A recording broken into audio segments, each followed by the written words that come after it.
My African ancestors had the attitude, I'm so glad that trouble don't last always.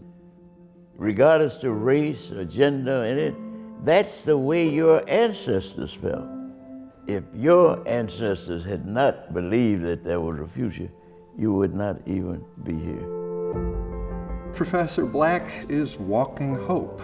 He wakes up every morning glad it's a new day, ready to be out there agitating for social justice. Whether it's in education, labor, civil rights, politics, Tim Black has always been in the forefront of betterment for his community and for the city as a whole. Tim Black has not only been a historian and a teacher, but a leader who has shown people how we can build an inclusive society and a kinder, gentler world. He's a historian, he's an activist, he's a politician, he's a veteran. He was a labor union organizer in the 1930s, served in the Second World War. He worked with Martin Luther King, actually organized the Chicago contingent of the 1963 March on Washington. When I first met Tim, I was a member of Harold Washington's 1st Congressional District Housing Task Force, and he was co-chairing Harold Washington's Education Task Force. One day we were at a meeting at the Urban League and he sat next to me and he said, "Ms. Johnson, I wonder if you would mind seeing me socially." So I said, "Well, that's a nice line." I said, "Okay." I was born in 1918 in Birmingham, Alabama. My parents brought us to Chicago in 1919.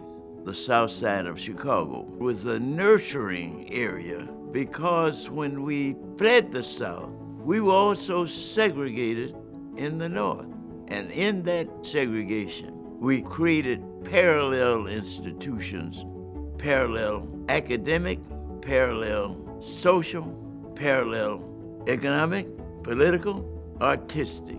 I call it sacred ground not because of any religious reason, but an attitude of spirituality of life that my people carried from the South, from slavery into the present. I can point to a building, and it's a history of human life. Preserving that history in memory and in the buildings is really what so much of his life story is about. He's always connecting it to particular physical places. The Regal Theater that he loved when he was young, 47th Street, Washington Park, the Rosenwald Building.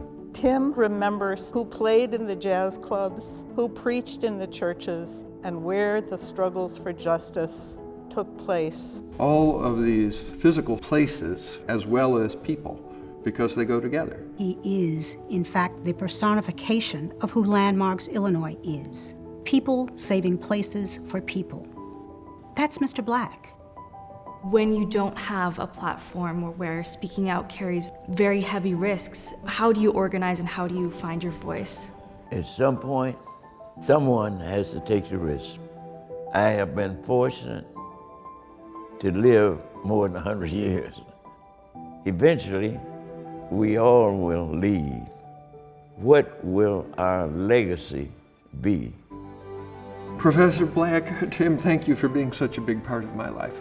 And I want to thank you for inspiring hope in all of these young people. Thank you for what you've done for jazz music, for Black people, for history all across our country. And congratulations on your legendary Landmark Award. I've always looked at you as a role model, and we really love you.